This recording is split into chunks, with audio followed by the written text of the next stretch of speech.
Assalamualaikum warahmatullahi wabarakatuh. Waalaikumsalam warahmatullahi wabarakatuh. Selamat pagi anak-anak. Pagi Pak. Oh iya, gimana kabarnya hari ini? Baik Pak. Alhamdulillah.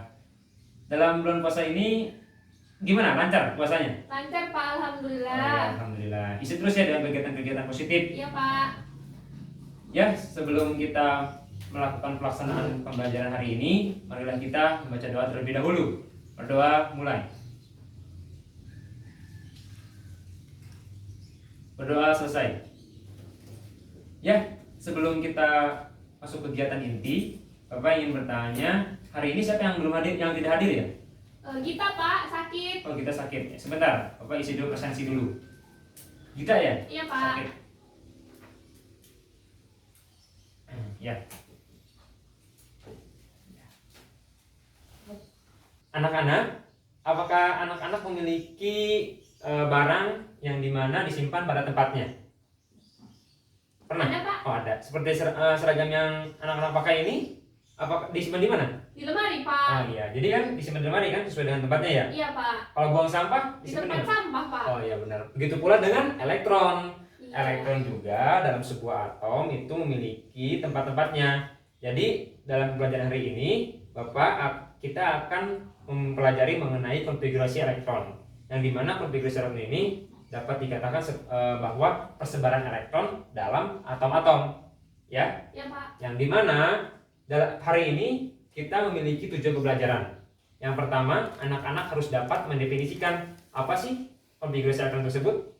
Yang kedua, anak-anak harus dapat menjelaskan aturan-aturan dari aturan konfigurasi elektron, dari aturan Aufbau, aturan Hahn, dan larangan Pauli. Yang ketiga, anak-anak harus mampu menentukan bagaimana konfigurasi elektron tersebut itu dan diagram orbital untuk menentukan periode dan golongan suatu unsur dalam sistem periodik unsur, ya. Iya Pak. Oke, pembelajaran hari ini Bapak akan menggunakan model pembelajaran kooperatif atau dengan kata lain secara kelompok. Kita akan berdiskusi ya. Yang dimana Bapak menggunakan tipe STAD, Student Team Achievement Division. Yang dimana sintak ini ada anak-anak ada yang tahu nggak sintak itu apa? Tidak Pak. Oh tidak ya, sintak di sini itu merupakan tahapan-tahapan dari model pembelajaran tersebut. Yang pertama Bapak nanti akan menjelaskan terlebih dahulu penyajian materi dari Bapak ya. Setelah itu yang kedua kegiatan kelompok atau diskusi. Ya, nanti Bapak kasih latihan soal, nanti kerjakan secara diskusi ya. Iya Pak. Yang kedua ada tugas individu atau misalnya nanti Bapak diselingi dengan kuis deh. Yang kedua ada penghitungan skor pengembangan individu, yang ketiga penghargaan kelompok. Ya. Baik, yang Bapak akan jelaskan yang pertama adalah konfigurasi elektron. Konfigurasi elektron adalah persebaran elektron dalam atom ya. Yang dimana orbital S mampu mengisi maksimal 2 elektron. Orbital P mampu mengisi 6 elektron. Orbital D mampu mengisi elektron maksimalnya itu 10 elektron. Dan orbital F mampu mengisi elektron maksimal 14 elektron. Dalam konfigurasi elektron kita kenal atau kita akan mempelajari ada 3 prinsip atau 3 aturan dalam konfigurasi elektron. Yang pertama menurut asas Aufbau. Asas Aufbau mengatakan bahwa pengisian elektron berdasarkan tingkat energi, dari tingkat energi yang terendah menuju tingkat energi yang tertinggi. Nah, Aufbau sesuai dengan Aufbau itu yang pertama seperti ini.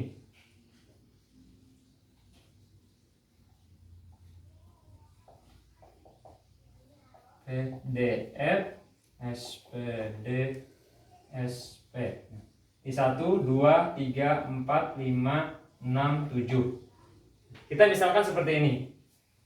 Atom Na memiliki nomor atom 11. Jadi konfigurasi elektronnya adalah 1s2, 2s2, 2p6, 3s1. Ya. Ini menunjukkan elektron, jumlah elektron untuk mengatakan 11 nomor atom Na. Jadi 2 tambah 2, 4 tambah 6, 10 tambah 1, 11. Ya, setelah itu aturan yang kedua menurut aturan Hahn. Aturan Hahn mengatakan bahwa pengisian elektron tersebut harus terisi penuh dulu baru berpasangan. Misalnya seperti ini. Bapak memiliki contoh konfigurasi elektron yang terakhir yaitu 2p4. Nah, karena P memiliki ruang 3, nah sehingga kalau 4 di sini Bapak akan mengasih contoh mana pengisian aturan Han yang yang benar dan yang salah. Yang benar itu seperti ini. 1, 2, 3, terisi penuh dulu semua terisi penuh ruangannya. Barulah yang mulai dari setelah terisi penuh 3, yang 4-nya di sini. Ini yang benar. Kalau yang salah ada 3, dia langsung seperti ini. 1, 2, 3, 4. Ini yang salah. Ya. Ya, Pak. Yang selanjutnya itu aturan dari larangan Pauli. Larangan Pauli mengatakan bahwa tidak mungkin dalam elektron memiliki keempat bilangan kuantum yang sama. Kemarin kita mempelajari mengenai bilangan kuantum itu ada 4 kan ya? Ada N, ada L, ada M, dan ada S. Ya. Jadi tidak mungkin dalam satu elektron itu memiliki keempat bilangan kuantum yang sama. Dan yang membedakan itu pasti S. Plus atau setengah, plus atau min. Ya. Selanjutnya mengenai penentuan periode dan golongan suatu unsur dalam sistem periodik unsur berdasarkan konfigurasi elektron. Ya. Konsep yang akan Bapak sampaikan kepada anak-anak yaitu yang pertama periode. Periode itu ditunjukkan oleh nomor kulit terluar, dan golongan itu nomor elektron, maksudnya elektron valensi terluar.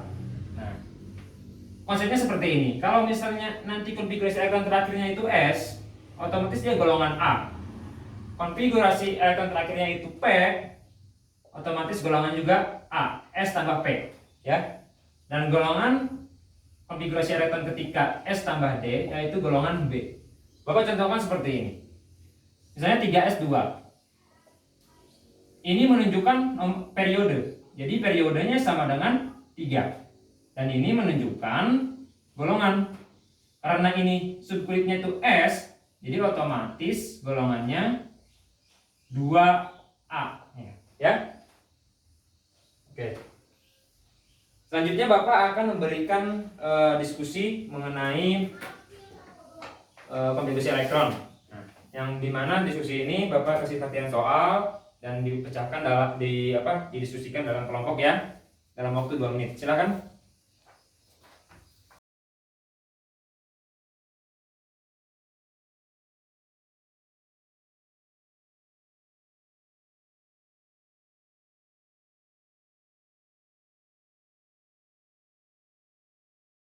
Oh iya anak-anak, gimana? Diskusinya berjalan dengan lancar?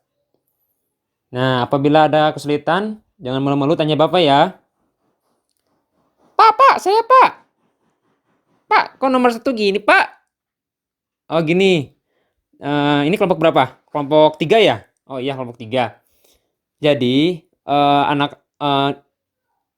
kelompok 3 ini, kalian harus menentukan, jadi jangan hanya menyebutkan saja aturan tersebut. Jadi harus dijelaskan juga, misalnya dari aturan Aufbau, aturan Hahn, dan larangan Pauli. Dan untuk konfigurasi elektron dan untuk menentukan periode dan golongan, itu kalian harus secara jelas. Jadi misalnya seperti ini, itu kan ada 11Na. Nah nanti misalnya terakhirnya seperti apa konfigurasi elektronnya. Nah, kalian tunjukkan mana sih yang menunjukkan periode itu, dan mana juga yang menunjukkan bahwa itu golongan. Dan cocokkan dengan sistem periodik unsur apakah benar atau tidak. Nah kalau misalnya ada sedikit salah, nah itu otomatis ada yang kurang teliti ya. Ya silahkan dilanjutkan lagi diskusinya. Oh gitu Pak. Ya udah Pak, makasih ya Pak. Ya sama-sama. Mungkin ada yang lain yang mau ada yang ditanyakan dari kelompok lain? Tidak Pak. Oke. Mungkin menurut Bapak tidak ada yang sulit ya. Yuk lanjutkan diskusinya. Ya anak-anak mohon kondusif. Dan waktu diskusi telah selesai. Mohon kondusif ya. Tolong dikondisikan. Dan duduk sesuai dengan tempatnya yang tadi Bapak telah tentukan berdasarkan kelompok-kelompoknya. Ya, terima kasih. Ya, Bapak rasa cukup ya diskusi hari ini. Nah, silahkan tadi kan sudah dibahas ya presentasi dari masing-masing kelompok, latihan soal yang Bapak berikan. Nah, di sini Bapak akan membahas mengenai jawaban-jawaban dari latihan soal yang Bapak berikan. Nah, sebelum kita membahas lebih jauh ini, Bapak akan memberikan pertanyaan terlebih dahulu. Apakah kalian tahu bagaimana sih sebuah elektron itu dapat mencapai kestabilan? Tahu Pak. Ya, gimana Aaron? Jadi begini Pak, elektron dikatakan stabil jika terisi penuh dan setengah penuh. Benar sekali. Ya, jadi elektron menurut aturan Hahn juga sebelum berpasangan itu dia harus terisi penuh dulu. Nah, itu jadi akan memberikan kestabilan pada elektron-elektronnya ya. Ya Pak. Baik, Bapak akan memberikan kuis terlebih dahulu. Pertama, Bapak memberi soal konfigurasi pengertian mengenai konfigurasi elektron. Dari semua kelompok, Bapak rasa jawaban benar semua. Terus yang kedua itu ada juga mengenai 3 aturan. Sebutkan dan Bapak lihat hasilnya sama juga. Tadi rata-rata menyebutkan mengenai Aufbau, Hahn, dan larangan Pauli. Cuman ada beberapa kelompok yang tidak mengungkapkan apa sih konsep dari aturan tersebut. Jadi hanya menyebutkan, padahal di sini harus dijelaskan apa prinsipnya. Dan yang ketiga itu menentukan periode dan golongan dari konfigurasi elektron. Bapak rasa semuanya sudah benar semua, alhamdulillah. Ya. Untuk selanjutnya Bapak akan memberi kuis kepada anak-anak untuk mempertajam pemahaman dari anak-anak ya. Coba tuliskan kuis dari Bapak. Yang pertama, aturan dari siapakah yang mengatakan bahwa pengisian elektron tersebut itu harus dari energi terendah menuju ke energi tertinggi? Itu yang pertama. Nomor 2, aturan Hahn kan mengatakan bahwa seperti ini. Pengisian elektron itu harus isi penuh dulu, barulah dia berpasangan. Coba anak-anak tuliskan diagram orbital menurut aturan Hahn pada konfigurasi elektron 2p5. Dan yang terakhir, yang ketiga, menurut anak-anak apakah bisa sih satu elektron itu memiliki keempat bilangan kuantum yang sama? Ya, sudah. Anak-anak, tadi Bapak sudah memeriksa jawaban kuis dari anak-anak. Dan rata-rata per individu jawaban rata-rata bagus. Dan untuk penghargaan kelompok, ya yang Bapak berikan penghargaan itu pada kelompok 4. Karena dari masing-masing jawaban telah benar semua, ya. Bapak rasa pembelajaran hari ini cukup sekian. Dan apakah ada yang ingin ditanyakan? Tidak ada Pak. Nah, mari kita simpulkan bareng-bareng ya. Ya Pak. Bahwa konfigurasi elektron itu adalah persebaran elektron dalam atom-atom. Ya. Terus coba Era sebutkan 3 aturan dari konfigurasi elektron tersebut. Aturan Hahn, aturan larangan Pauli, dan Aufbau. Oh iya, benar sekali. Nah, untuk memperdalam pemahaman anak-anak, silahkan buka buku SMA halaman 10 sampai 11. Ya. Ya Pak. Dikerjakan di rumah dalam kertas folio dan besok dikumpulkan pada pelajaran Bapak selanjutnya. Dan untuk minggu depan Bapak akan membahas mengenai ikatan kimia. Nah, Bapak harap anak-anak mencari referensi sumber dari jurnal, dari internet mengenai ikatan kimia, ya? Ya Pak. Kurang lebihnya mohon maaf. Sekian, wassalamualaikum warahmatullahi wabarakatuh. Waalaikumsalam